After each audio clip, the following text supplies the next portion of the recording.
Bismillahirrahmanirrahim. Alhamdulillahirabbil alamin. Lahul hamdu wa lahul ni'matu wa lahul fadlu wa lahul tsana'ul hasan. Asyhadu an la ilaha illallah wahdahu la syarika lah. Wa asyhadu anna sayyidana Muhammadan 'abduhu wa rasuluh. Allahumma shalli ala sayyidina Muhammadin al-fatih lima uliq wal khatim lima sabaqa nasrul haqqi bil haqq wal hadi ila siratikal mustaqim wa ala alihi wa sahbihi haqqa qadrihi wa qadarihi al-'azim. Amma ba'du, ma'syaral ulama wal asatidzah al-'azza, para alim, para asatidz yang saya muliakan dan saya hormati, wabil khusus saudara saya Al-Ustaz Al-Mufdinar, saudara Imam jajaran DKM Masjid Nurul Fajar Gubernur Panam Pekanbaru, yang juga saya hormati para jamaah kaum muslimin dan muslimat yang berbahagia, yang saya banggakan dan saya cintai. Alhamdulillah, bersyukur pada Allah Subhanahu wa taala, walaupun kita diguyur dengan hujan deras bisa berkumpul di sini. Ini merupakan anugerah dari Allah. Karena kalau hujan lebat itu ada rukhsah sholat di rumah, gak perlu ke masjid. Tapi kalau sampai ke masjid ini luar biasa. Jadi luar biasa. Apalagi di tengah masa-masa COVID dan harus pakai masker walaupun biasa dilanggar oleh kita. Kita ini kalau sholat 1 meter, nanti kalau foto-foto 1 senti. Di mana-mana begitu. Nah, tema kajian kita pada malam ini adalah berkaitan dengan hikmah Isra Mi'raj. Peristiwa Isra Mi'raj itu hikmahnya apa?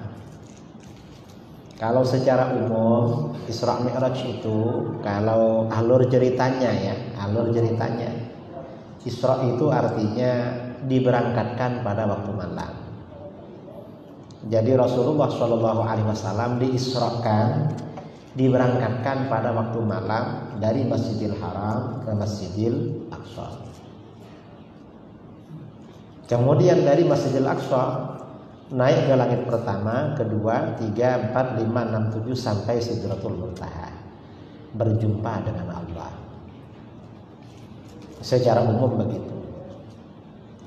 Kalau dulu perjalanan itu, kata para ulama di dalam kitab-kitab tafsir ya, ketika menafsirkan ayat Subhanalladzi asra bi'abdihi lailan minal masjidil haram ilal masjidil aqsa alladzi barakna haulahu linuriyahu min ayatina innahu huwas samiul basir. Kata para ulama, perjalanan Isra Mi'raj dari keberangkatan sampai pulang itu cuma 3 jam. Salah saat dalam kitab-kitab itu 3 jam. Karenanya ketika peristiwa Isra Mi'raj ini terjadi, Rasulullah SAW menyampaikan kepada orang-orang Quraisy tepuk tangan. Ini kesempatan menjatuhkan Rasulullah, kata mereka. Bahkan sebagian sahabat yang sudah beriman ada yang murtad lagi waktu itu, karena gak masuk akal. Bayangkan pada waktu itu perjalanan dari Mekah ke Masjidil Aqsa itu biasanya 40 hari. Pulang pergi 2 bulan, 80 hari. Ini 3 jam pulang pergi. Itu masa dulu. Kalau masa sekarang masuk akal. Mengapa masuk akal? Karena pesawat ya. Coba tanya sama Ustaz Al-Nuf kalau berangkat ke Mesir, misalnya transit di Jeddah. Saya tahun lalu waktu undangan ke Mesir, transit Jeddah. Dari Jeddah ke Mesir tuh sekitar 2 jam. Hanya 2 jam. sama dengan dari Surabaya ke Pekanbaru, Jeddah ke Mesir. Berarti ke Palestina, ke Masjid Al-Aqsa lebih dekat lagi. Kalau sekarang kita sangat masuk akal. Tapi waktu itu pada masa Rasulullah SAW, karena peradaban manusia belum sampai pada dunia modern, adanya pesawat, adanya jet, gak masuk akal pada waktu itu. Nah, yang terpenting dari kisah ini apa yang terpenting yang kita petik hikmah? Yang pertama, mengapa Isra ini dari Mekah lalu ke Masjidil Aqsa? Kenapa bukan dari Mekah lalu ke Pekanbaru misalnya, atau ke Surabaya, atau kemana? Mengapa? Ini ada hubungannya dengan perjalanan manusia. Apa perjalanan manusia? Tanah itu pertama kali diciptakan oleh Allah itu tanah Mekah yang disebut dengan Ummul Qura. Tanah Mekah di Ka'bah itu kemudian melebar sampai ke seluruh dunia. Jadi asal usul manusia di situ. Jadi startnya kehidupan manusia di situ. Dan manusia memang diciptakan dari tanah. Leluhur kita Nabi Adam dan anak cucunya dulu tinggalnya di Arab, di Timur Tengah. Karenanya kita ibadah umrah ke sana. Mengapa? Karena leluhur. Bukan cuma orang Arab yang dari sana. Kita ini juga dari sana. Cuma kita duluan ke sini. Ini moyang kita lebih dulu ke sini daripada orang Arab yang sekarang. Jadi asal usul manusia ya tanahnya dari Mekah itu melebar seluruh dunia. Manusia dari tanah. Kemudian ini start perjalanan manusia, terciptanya manusia. Lalu kenapa ke Masjidil Aqsa? Nah, Masjidil Aqsa ini kan daerah yang namanya Syam, termasuk wilayah Syam. Syam itu meliputi Syria, Yordania, Lebanon, Palestina. Itu Syam. Masjidil Aqsa itu di tengah-tengah. Mengapa ke sana? Karena padang mahsyar besok di sana. Jadi di hari kiamat ya, setelah besok ini ada kiamat pertama. Ketika tiupan sangkakala pertama, dalam waktu sekejap seluruh makhluk di atas bumi, alam jagat raya mati semua. Dan tanah ini kemudian menjadi rata. Gunung-gunung berterbangan hancur, rata. 40 tahun kemudian ditiup lagi oleh malaikat Jibril, manusia ini bangkit lagi, hidup lagi. Setelah hidup lagi, nanti bareng-bareng pergi ke Syam. Jadi finishnya di sana. Dari Syam nanti kemana? Mengapa dari Syam? Dari Masjidil Aqsa Rasulullah SAW Mi'raj. Karena dari Syam, dari sana nanti, dari yang disebut dengan padang mahsyar. Padang itu artinya tanah yang rata ya. Padang itu namanya tanah rata. Tempat yang rata. Mahsyar itu artinya tempat berkumpul. Dari padang mahsyar itu kemana? Nanti melewati Shiratal Mustaqim, menuju surga bagi yang selamat. Yang tidak selamat jatuh di bawah Shiratal Mustaqim. Karenanya Mi'rajnya dari sana juga. Jadi start kehidupan manusia itu dari kota Mekah ya. Kemudian finish kehidupan akhir manusia itu di padang mahsyar. Dan itu di sekitar Masjidil Aqsa, sekitar sana. Ya umat manusia sejak masa Nabi Adam ngumpul di sana besok. Semuanya ngumpul, entah berapa miliar itu. Soalnya ngumpul. Ini hikmah hubungannya. Sebagian ulama mengatakan begitu finish, start dan finish terciptanya dan kehidupan umat manusia. Nah kemudian ini pelajaran pertama. Pelajaran kedua dari kisah Isra Mi'raj. Mengapa Isra Mi'rajnya Rasulullah SAW ini malam hari? Kenapa kok gak siang hari? Karena malam ini memang tempat seseorang itu melakukan ibadah kepada Allah. Yang dianjurkan yang bagus malam hari. Mi'raj itu artinya naik. Kalau kita ini artinya seorang hamba, seorang muslim ibadah yang paling bagus malam hari. Karenanya Isra Mi'raj ini malam hari. Jadi bukan siang hari. Nah, dalam peristiwa Isra Mi'raj ini ada peristiwa, banyak peristiwa yang perlu kita ambil sebuah pelajaran. Apa pelajaran-pelajaran yang bisa kita ambil dari peristiwa Isra Mi'raj itu? Yang pertama, tadi sudah ada ya pelajaran. Ini cuma pelajaran berikutnya. Hikmah dari Isra Mi'raj, hubungannya dengan ajaran atau faham Ahlus Sunnah wal Jamaah. Karena kita ini orang Ahlus Sunnah, umat Islam, gak boleh benci Arab. Mengapa? Kita asalnya dari Arab semua. Hatta orang hitam, orang mana, dari sana semua memang leluhur dari sana. Makanya haji ke sana. Nabi Adam ya di sana. Nah, dalam perjalanan Isra Mi'raj, perjalanan Rasulullah SAW dari Masjidil Haram, beliau naik buraq, pesawat yang namanya buraq. Kemudian di perjalanan menuju Masjidil Aqsa, Rasulullah singgah di beberapa tempat. Singgah di makamnya Nabi Musa. Nabi Musa sedang sholat.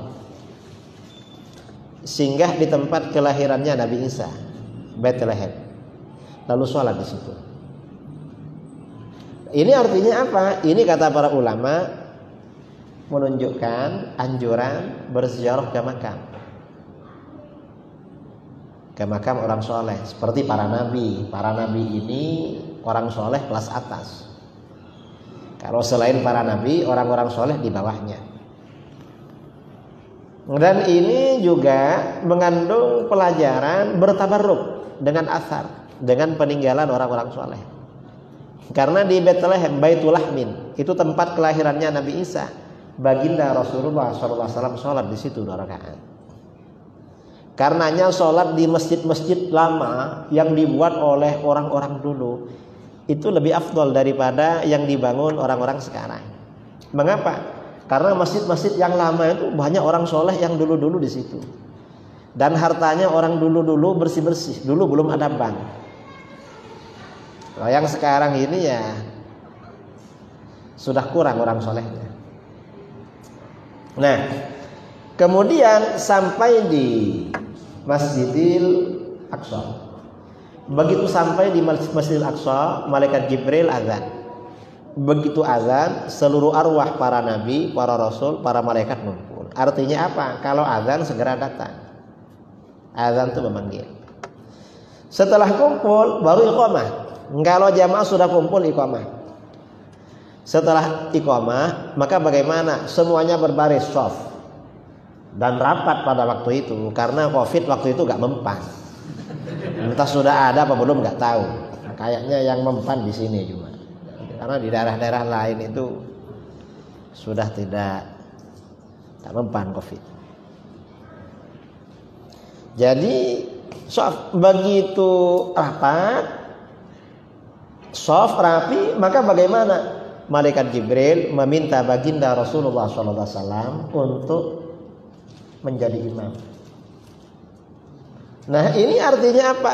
Berarti Rasulullah ini adalah nabi, rasul yang paling utama. Mengapa? Menjadi imam para nabi yang lain. Karenanya beliau bersabda, "Ana sayyidu waladi Adam wala fakhrah." Saya ini penghulu anak cucu Adam.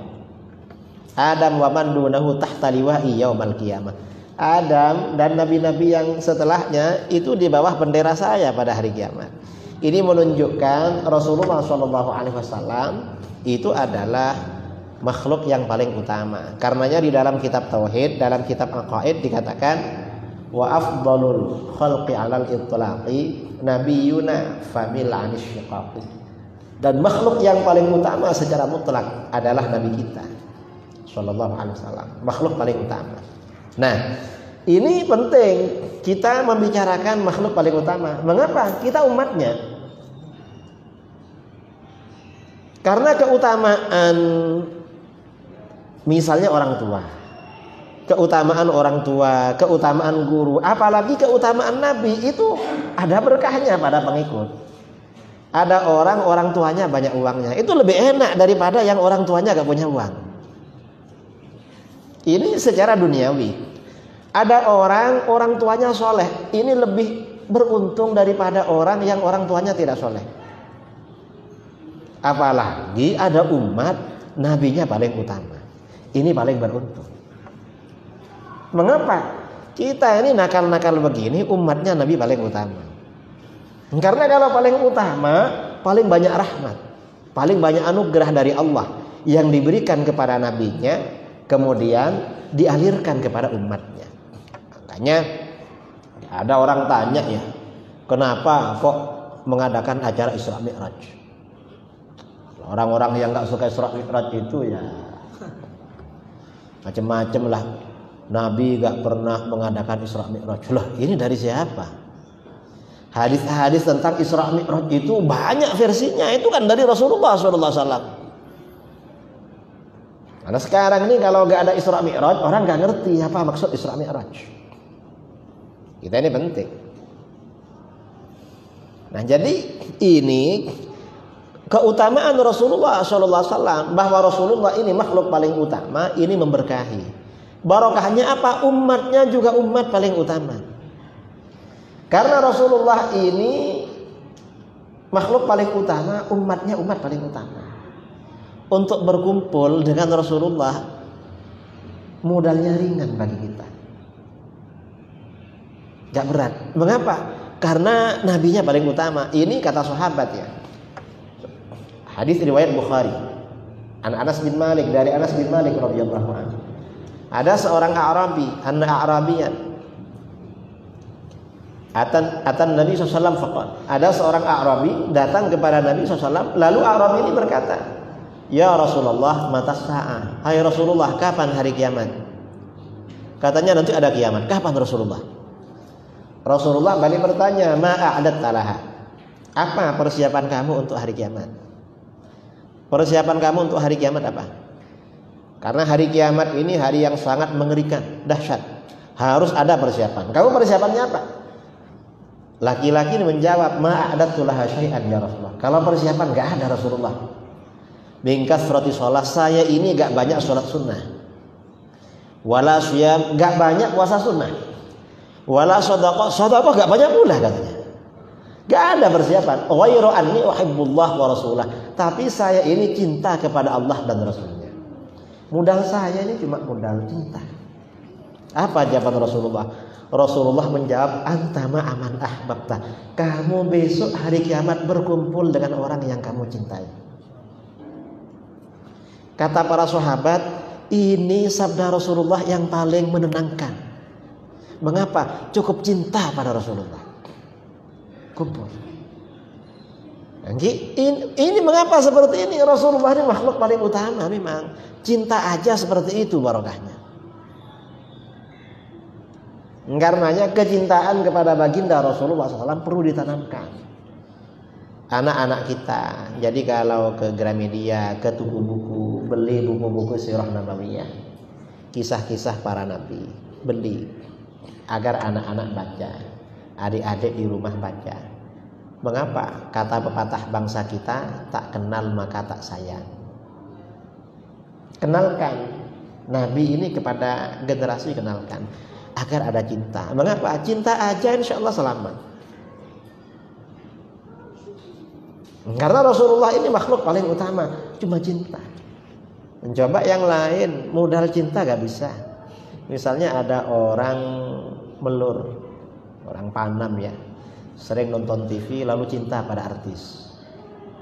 Karena sudah sangat cinta, lalu mengumpulkan uang, merantau pergi ke Jakarta menemui artis itu, ajak kawin. Ya apa? Kalau kamu saya lamar.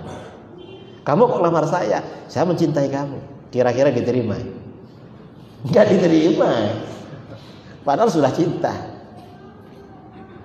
Ternyata berkumpul bersama Rasulullah SAW, cinta itu cukup. Mengapa?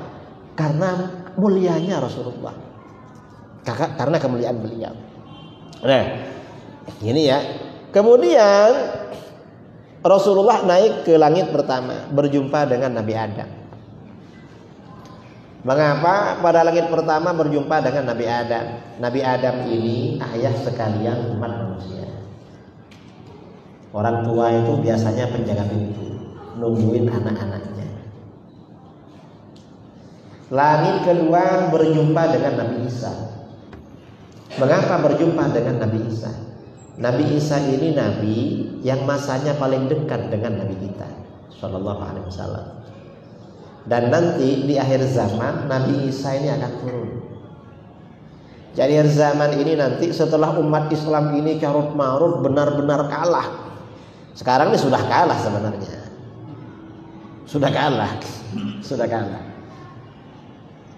Setelah benar-benar kalah, muncul Imam Mahdi yang membawa kemenangan.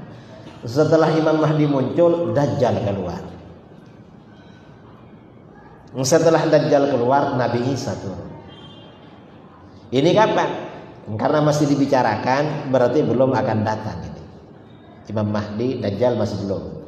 Karena para asatid ini sering membicarakan. Apalagi di Riau, di Padang, ini kan banyak ustadz-ustadz akhir zaman. Kalau di Jawa gak ada ustadz akhir zaman, yang ada di Sumatera. Jadi gak datang, masih lama berarti. Masih lama. Karena nanti ini munculnya Dajjal, Imam Mahdi, masyarakat ini banyak bodoh, terlalu bodoh. Lalu naik ke langit ketiga. Pada langit ketiga berjumpa dengan Nabiullah Yusuf. Begitu berjumpa dengan Nabi Yusuf, Rasulullah SAW terkejut. Jibril, man hadza ya Jibril? Ini siapa ini? Ini ganteng sekali ini. Ini di Pekanbaru gak ada. Di Mekah gak ada, apalagi di Pekanbaru. Ya, seperti Nabi Yusuf, di Mekah aja gak ada, apalagi di Pekan. Sama, Surabaya Pekanbaru sama aja sebenarnya. Apa? Kata malaikat Jibril, hadza akhuka Yusuf. Ini saudara kamu Nabi Yusuf. Wa qad u'tiya syatral husni. Nabi Yusuf ini oleh Allah dikaruniakan 50% ketampanan. Nabi Yusuf ini gantengnya 50%. Dalam satu riwayat, karena Rasulullah SAW sangat kagum kepada Nabi Yusuf, malaikat Jibril kasih cermin, Rasulullah suruh lihat wajahnya. Begitu Rasulullah lihat wajahnya, ternyata 2 kali lipat Nabi Yusuf. Karena Rasulullah itu 50%. Nabi-nabi yang lain di bawah Nabi Yusuf. Di bawahnya lagi ya kita ini. Kita ya di bawah. Ya entah nomor berapa ya. Berapa persen kita gak tahu, apa 5%, 10%, apa 15%. Buktinya ada kan yang mau. Kita ini laki-laki yang mau sama kita ada, walaupun kadang telat-telat kawinnya ya. Karena gak segera laku itu. Nah, mengapa pada langit ketiga berjumpa dengan Nabi Yusuf? Mengapa? Kata para ulama, karena umatnya besok yang laki-laki kalau masuk surga wajahnya seperti Nabi Yusuf. Jadi yang umatnya Rasulullah SAW kalau masuk surga nanti oleh Allah ini ya dirubah semuanya, dimandikan, berubah usianya 33 tahun semua dan tak tambah tua. 33 tahun, masa sempurna manusia 33. Karenanya kamu yang 33 ini, yang masih 33, ini masa-masa sempurna. Segera kawin. Kalau sudah kawin, mau kawin lagi masih bisa itu. Karena masih sempurna. Wajahnya seperti Nabi Yusuf. Nah, ini dari peristiwa ini, pelajaran apa yang bisa kita petik ya? Kemudian setelah itu naik ke langit nomor 4, berjumpa dengan Nabi Idris. Nomor 5 berjumpa dengan Nabi Harun. Nomor 6 berjumpa dengan Nabi Musa. Nabi Musa ini yang meminta Rasulullah SAW bolak-balik minta agar sholat 5 waktu diturunkan sampai asalnya 50 menjadi 5. Nah, ini hikmahnya apa dari peristiwa ini? Peristiwa ini hikmah ya. bagi ajaran kita Ahlus Sunnah wal Jamaah, hikmah yang dapat dipetik ini ada kaitannya dengan kehidupan alam barzakh atau kehidupan alam. Artinya apa? Bahwa para nabi, orang-orang soleh, para ulama, orang-orang beriman yang sudah meninggal dunia itu sebenarnya masih hidup. Masih hidup para nabi itu, masih hidup. Sebagian ulama ahli tafsir ya, ketika menjelaskan kehidupan para nabi dan orang-orang beriman di alam barzakh, mengambil istimbat dari ayat dalam tafsir Ibnu Katsir, ayat dalam surah At-Taubah, wa qul i'malu fasayarallahu 'amalakum wa rasuluhu wal mu'minun. Katakan Muhammad, lakukan apa saja yang kalian mau, kerjakan apa saja yang kalian mau, fasayarallahu 'amalakum, Allah akan melihat perbuatan kamu. Apapun yang kalian lihat, yang kalian lakukan, Allah tahu. Karena Allah tahu amal kamu pasti dibalas oleh Allah. Kalau kemaksiatan itu terang-terangan, biasanya oleh Allah dikasih musibah balasannya. Kalau kemaksiatan itu cuma ham itu artinya bermaksud, berangan-angan mau melakukan maksiat, balasannya tiba-tiba susah. Tidak ada persoalan, uang ada, ini ada, tiba-tiba sumpek. Kata Siti Aisyah radhiyallahu anha, kalau pikiran tiba-tiba sumpek, tiba-tiba galau, perlu introspeksi. Barangkali pernah bermaksud melakukan maksiat dan tak sampai dilakukan. Karena Allah tahu.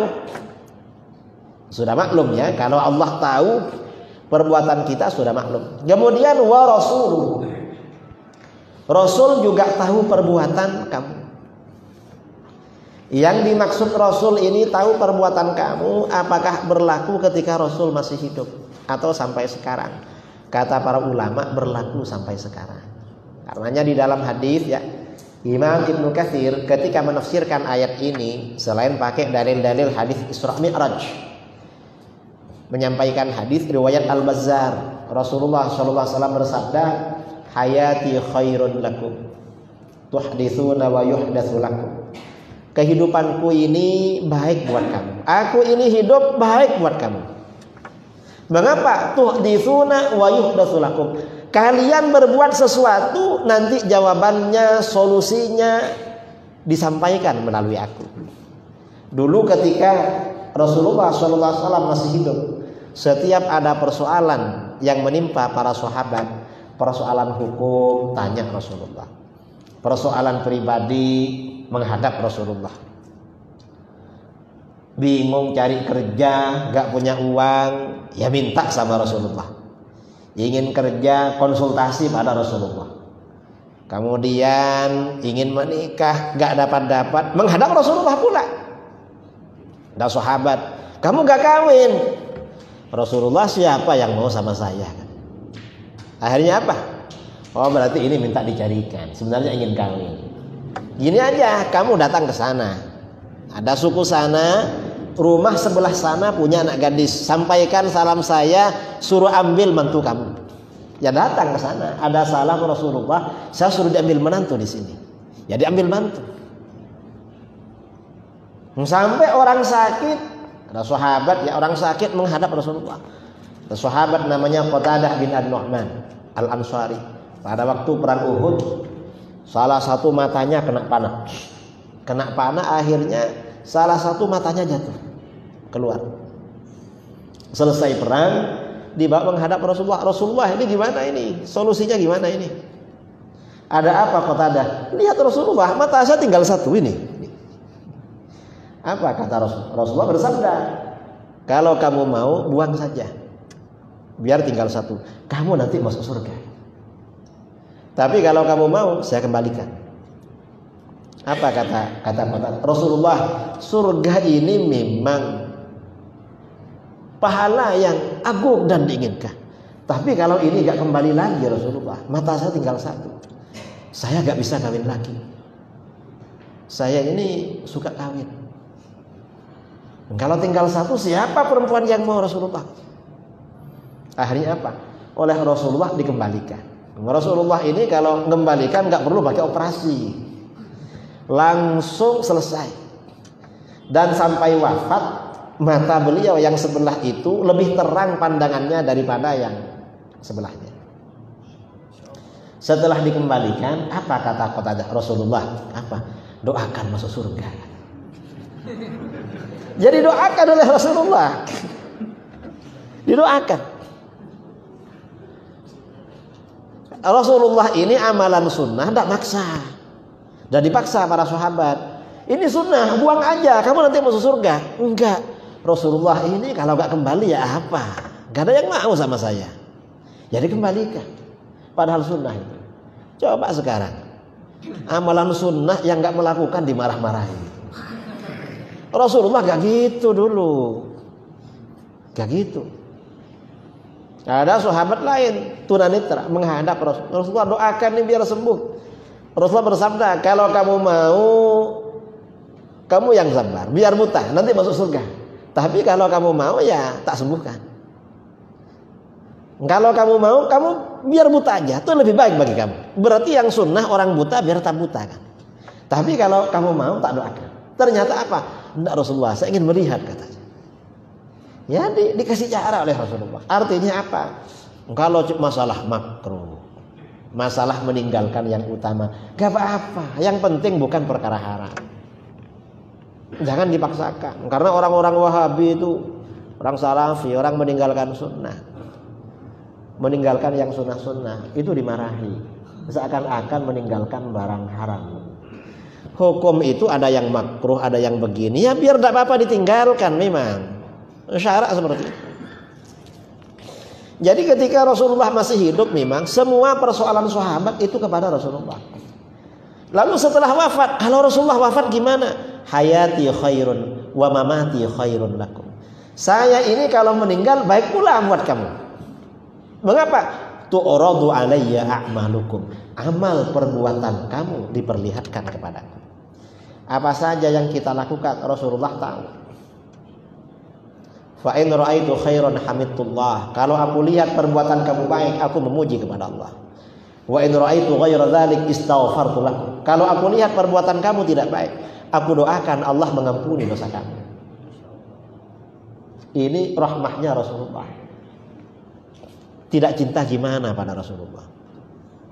Senang amal kita ini baik, beliau senang bersyukur. Amal kita agak baik, didoain. Enggak dimarahin, masuk neraka kamu nih, sesat. Enggak begitu.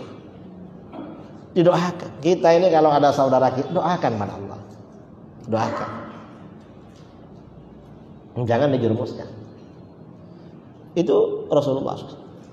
Jadi semuanya tahu. Ada seorang ulama besar ya. Kalau nggak salah apa Syamsul Aimah Al-Hulwani, ulama Hanafi. Ditanya oleh putrinya, ya, beliau ulama besar. Kalau orang itu muntah, batal nggak wudunya? Mazhab Hanafi, orang muntah wudunya batal. Lalu kata Imam Al-Hulwani, batal kalau muntah. Malamnya bermimpi Rasulullah. Nggak batal. Yang batal itu kalau muntahnya penuh, kalau sedikit nggak batal. Itu mazhab Hanafi ya. Kalau mazhab Syafi'i nggak batal. Lalu setelah bangun, Al-Hulwani buka kitab, ternyata betul. Yang batal itu kalau penuh, kalau dikit nggak batal. Akhirnya apa kata beliau? Berarti setiap ada ulama berfatwa, ada ustadz berceramah, Rasulullah tahu. Karenanya para asatid, para kiai mau ceramah ditanya orang mau jawab hati-hati. Mengapa? Rasulullah tahu. Cuma kita ini walaupun salah gak ditegur. Mengapa? Bukan makomnya, bukan orang soleh. Kalau yang soleh-soleh salah sedikit ditegur. Kita ini kalau kita ditegur bukan Rasulullah datang, mungkin nanti turun dari masjid apa, kaki kena batu akhirnya sakit. Tegurannya beda. Kalau ulama-ulama dulu Rasulullah yang tegur. Karena Rasulullah tahu. Ini orang tanya, "Kiai, gimana Rasulullah memantau perbuatan kita?" Kita di Mekah, Rasulullah di Madinah. Kalau dulu mungkin perlu bertanya seperti itu. Sekarang nggak perlu, karena sudah ada live streaming. Ini yang lihat kegiatan kita nggak usah Rasulullah sekarang. Hatta orang di Jawa, orang di mana, lihat kita acara apa di sini. Artinya apa? Temuan teknologi modern ini semakin memperkuat kebenaran ajaran agama. Ini azan ya, karena azan kita azan habis ini sholat. Sholat habis sholat nyambung.